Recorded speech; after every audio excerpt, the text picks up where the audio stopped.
এক লোক রাতের বেলা নদীর পাড় ধরে হাঁটছিল। হঠাৎ তার পা একটা পাথরের বস্তার সাথে ধাক্কা খেল। তখন সে ওইখানে বসে বস্তা থেকে একটা একটা করে পাথর নিচ্ছিল আর নদীতে ছুঁড়ে মারছিল। এভাবে একটার পর একটা পাথর নদীতে ছুঁড়ে মারতে মারতে টাইম পাস করতে লাগলো। এক সময় রাত শেষ হয়ে ফজর হতে শুরু করলো এবং তার হাতের সবগুলো পাথর শেষ হয়ে এলো।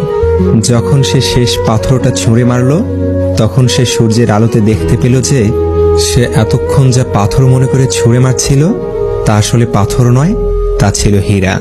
কিন্তু যতক্ষণে সে তা দেখতে পেল তার আগেই সেই সব হীরা নদীর স্রোতে ভেসে গেছে।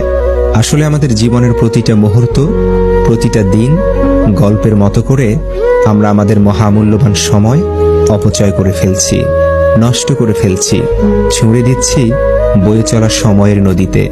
কিন্তু এমন একটা সময় আসবে যখন মনে হবে প্রতিটা মুহূর্ত কতটা মূল্যবান ছিল, আর তখন হয়তো আমাদের হাতে আর কোনো সময় অবশিষ্ট থাকবে না।